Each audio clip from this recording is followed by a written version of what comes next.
بسم اللہ الرحمن الرحیم۔ السلام علیکم دوستو۔ اگر فن مصوری، پینٹنگ اور سنگ تراشی کی بات کی جائے تو دنیا بھر کے آج تک پیدا ہونے والے صف اول کے فنکاروں میں ایک نام مائیکل اینجلو کا ہے۔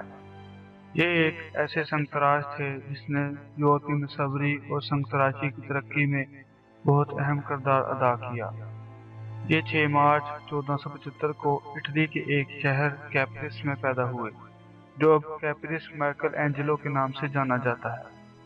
وہ اپنے کام سے کبھی خوش نہیں ہوتے تھے اور ہمیشہ شکایت کرتے کہ پینٹنگ اور سنگ تراشی میرے بس کا کام نہیں۔ اچھا ہوتا میں ماچس بناتا، لیکن کم ہی لوگ ہوں گے جنہوں نے اپنے فن کا لوہا منوایا ہو۔ یا یوں کہا جائے کہ آپ جب تک مائیکل اینجلو کا نام نہ لے لیں، مصوری اور مجسمہ سازی کی تاریخ مکمل نہیں ہو سکتی۔ ان کی فیملی کئی نسلوں سے بینکر تھے، مگر جب بینک ختم ہو گیا تو ان کے والد نے گورنمنٹ جوڈیشنل ایڈمنسٹریٹر اور لوکل ایڈمنسٹریٹر کی نوکری اختیار کر لی۔ جب یہ 6 سال کے تھے تو ان کی والدہ فوت ہو گئی۔ بعد میں ان کی پرورش ایک آیا کے سپرد کر دی گئی جس کا شوہر ایک سٹون کٹر تھا، اور مائیکل اینجلو کے والد کی ایک ماربل کی کان اور چھوٹے سے فارم ہاؤس کی دیکھ بھال کرتا تھا۔ مائیکل اینجلو سٹون کٹر کو گھنٹوں دیکھتے رہتے اور ادھر سے ہی ان کے اندر سنگ تراشی کے لیے محبت پیدا ہو گئی، اور پھر ایک عظیم سنگ تراش نے جنم لیا۔ مائیکل اینجلو نے پڑھائی میں کوئی خاص دلچسپی ظاہر نہ کی۔ یہ مختلف چرچ کی پینٹنگز کو کاپی کرتے رہتے اور اپنا زیادہ تر وقت دوسرے پینٹرز کے ساتھ گزارتے۔ یہ وہ زمانہ تھا جب اٹلی آرٹس اور لرننگ میں اپنے عروج پر تھا۔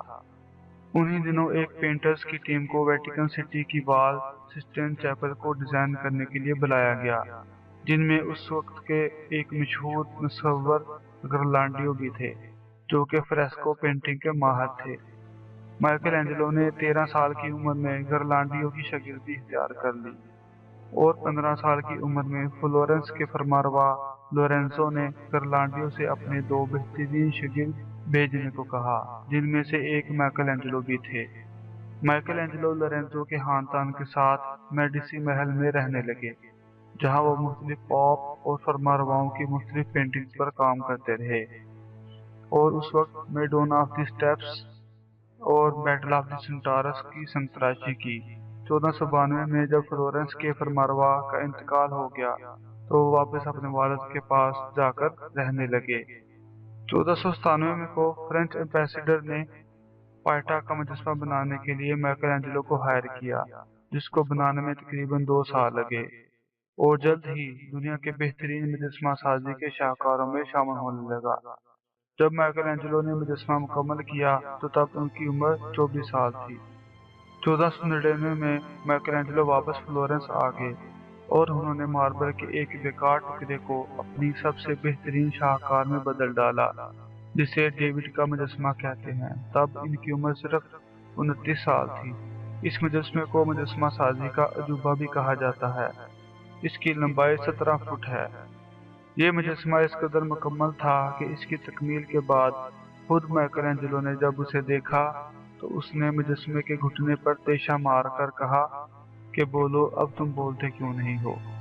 یہ مائیکل اینجلو کا ہی قول تھا کہ مجسمہ پتھر کے اندر ہوتا ہے، میں تو بس اس کے اوپر سے فالتو پتھر ہٹا دیتا ہوں۔ وہ ایک درویش سخت انسان تھے، اسے اپنے کام کے سوا کسی اور چیز کی کوئی پرواہ نہیں ہوتی تھی۔ وہ کام کرتے کرتے پانی کے ساتھ روٹی کھا لیتا تھا، تھک جاتا تو بعض اوقات اسی چٹان پر سو جاتا جسے وہ تراش رہا ہوتا۔ وہ گھٹنوں تک لمبے بوٹ پہنتا تھا اور انہیں مہینوں تک اتارتا نہ تھا۔ اس کے شاگردوں کے مطابق وہ جب کبھی اپنا جوتا اتارتا تو اس کے پاؤں اس قدر گل سڑ چکے ہوتے کہ پاؤں کی جلد بھی بوٹ کے ساتھ اتر جاتی۔